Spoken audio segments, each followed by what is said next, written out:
Halo, ketemu lagi di vlog Juru Baca bersama saya Hasan Aspahani. Kita ngobrolin puisi lagi. Kita lanjutin ngomongin soal metafora ya. Ya, kenapa metafora itu seakan-akan jadi penciri khas, seakan-akan menjadi syarat mutlak dalam sebuah puisi, seakan-akan ya. Kalau nggak ada metafora, teks yang kita tulis dan kita niatkan sebagai puisi tidak menjadi puisi atau tidak sah sebagai puisi. Nggak begitu juga, tapi bahwa metafora penting, ya, metafora itu penting ya. Bahkan dia seperti menjadi pembeda ya antara puisi dan prosa. Misalnya dalam prosa, sudah kita pernah bicarakan di video sebelumnya, itu kan rangkaian peristiwa-peristiwa yang membentuk plot jadi cerita gitu, jadi babak-babak cerita, jadi bagian awal, konflik, akhir. Nah di puisi tidak begitu, terutama gitu. Nah di puisi itu kan rangkaian metafora-metafora gitu. Kita tidak bisa menuntut sebuah puisi bercerita yang ini akhir ceritanya apa, karena memang dalam puisi tidak itu, tetapi bagaimana puisi itu merangsang seluruh indera kita, merangsang seluruh kemampuan kita memaknai, merangsang kita menikmati semua perangkat politika yang diberdayakan, yang mungkin diberdayakan pada sebuah puisi. Nah, metafora itu antara lain itu gunanya gitu. Tidak terlalu menonjol kehadiran metafora itu dalam puisi yang naratif misalnya gitu, sajak-sajak Rendra pada balada orang tercinta, atau blues untuk Boni misalnya, yang naratif itu pada beberapa bagian dia adalah metafora, tapi Rendra ingin menciptakan epik, sebuah sajak yang bercerita, ada tokoh, ada peristiwa, ada dia sebuah puisi naratif. Tidaklah kemudian kita menikmati saja Rendra seperti sebuah cerita. Kalau Rendra ingin bercerita, dia akan menulis cerpen. Kita tahu Rendra menulis banyak sekali cerpen kan, yang bagus-bagus begitu. Nah itu batas antara didekatkan oleh Rendra pada karya-karya yang berdekatan itu gitu. Kita bisa pada Rendra kita menemukan balada yang sajak yang naratif, atau pada bentuk lain kita bisa menemukan cerita yang puitis gitu, prosa liris. Nah, misalnya yang paling terkenal di Indonesia, misalnya Pengakuan Pariemnya Linus, misalnya itu kan cerita novel gitu, panjang itu buku, tapi bentuknya adalah dia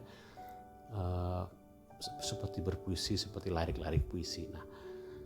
Nah metafora itu tadi kita bilang bahwa dia bukanlah semua puisi harus memiliki itu untuk jadi sebuah puisi, tapi dia sangat efektif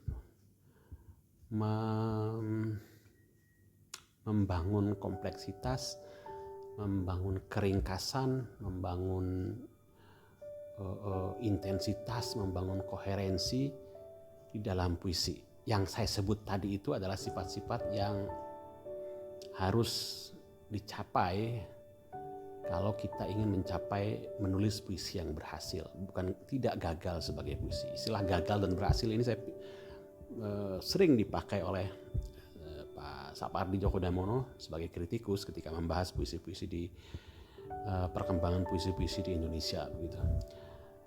Lagi-lagi metafor bukanlah satu-satunya tool, alat, perangkat atau political device yang menentukan sebuah puisi. Kita tadi saya bicara di Instagram Live sama Salman Aristo, kami membahas soal bagaimana metafornya dipakai oleh Hairil di video sebelumnya juga saya sudah bicarakan soal itu kan. Hairil ingin mengatakan bahwa aku tidak ingin menyerah, aku tidak ingin kalah, aku tidak akan berhenti melawan. Itu yang ingin dia ucapkan, tapi dengan metafora aku ini binatang jalang, selesai, semuanya beres begitu. Semuanya tiba-tiba menjadi sebuah metafora itu kemudian membuat puisinya menjadi kuat, kemudian bergema, menjadi kompleksitinya terbangun. Metafora itu kenapa bisa seefektif itu ya membangun hadir puisi. Nah, puisi metafora tidaklah khusus tercipta untuk atau di dalam puisi. Metafora adalah fenomena bahasa biasa di luar puisi yang kemudian menjadi maksimal pemanfaatannya di dalam puisi. Metafora itu fenomena bahasa, fenomena linguistik. Gitu. Ada seorang ahli linguistik yang menawarkan konsep yang dia sebut logika puitika. Kemampuan konsep itu adalah kemampuan yang dimiliki manusia oleh memahami atau membentuk struktur simbol. Wah, rumit nih. Ya, kita harus menghubungkan itu dengan misalnya teori bahwa manusia adalah homo signans atau makhluk yang memaknai. Yang sangat terkenal kan manusia adalah makhluk yang bekerja, homo faber, atau manusia adalah makhluk yang bermain, homo ludens gitu. Nah, ada ahli kebudayaan yang juga menyusun sebuah teori, memperkenalkan sebuah teori bahwa manusia adalah homo metaforik, makhluk yang menawarkan konsep, makhluk yang membentuk konsep yang berhubungan dengan logika puitika tadi. Nah, ini tidak ada hubungannya dengan puisi, tapi kebudayaan, bahwa manusia adalah homo metaforik, homo signans, membentuk konsep dan makhluk yang membentuk konsep, makhluk yang memberi makna pada peristiwa, pada alam, pada dirinya, pada setiap kejadian. Kemudian ada konsep yang keduanya berhubungan dengan konsep logika puitika, yang itu tadi, yang kemampuan untuk membentuk makna, membentuk konsep dan makna. Nah, itu dia. Maka dari situ sebenarnya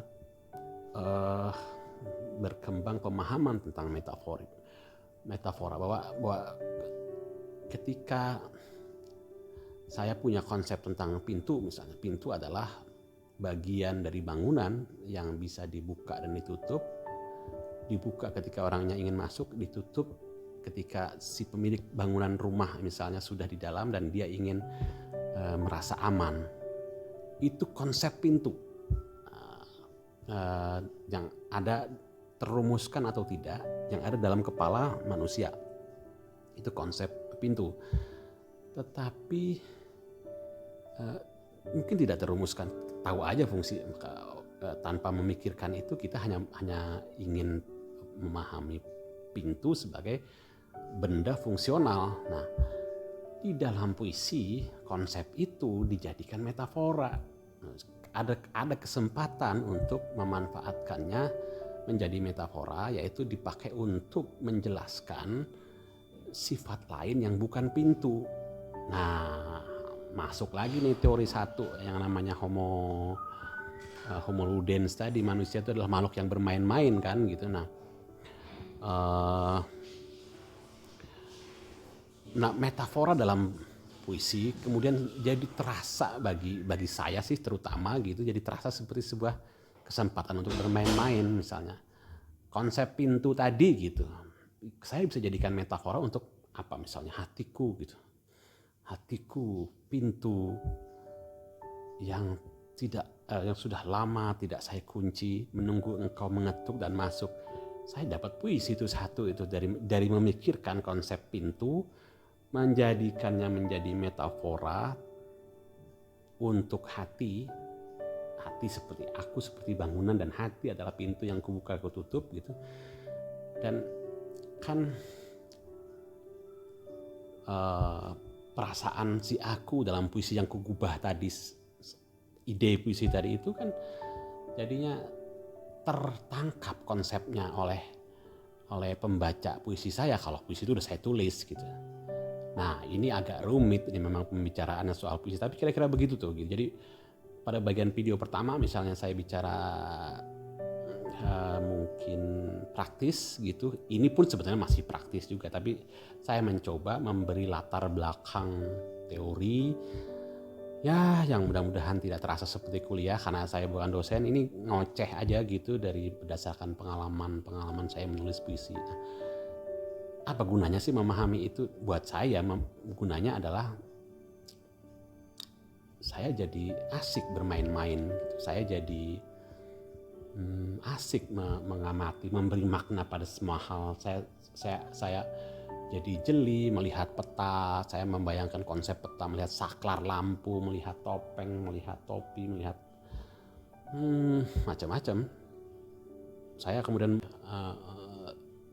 mempunyai perbendaharaan konsep yang terumuskan dalam kepala saya, dan itu suatu saat akan saya pakai untuk menuliskan puisi ketika saya ingin mengucapkan sesuatu, dan kalau itu cocok dengan konsep yang saya simpan di kepala saya, itu akan saya pakai. Dan itu karena itu saya bisa menjadi seorang penulis puisi yang produktif. Itu tentang metafora. Kalau ada pertanyaan boleh tulis di komen tentang metafora, oke, tentang yang lain juga boleh. Insya Allah saya jawab sebisa mungkin, sesempatnya. Terima kasih.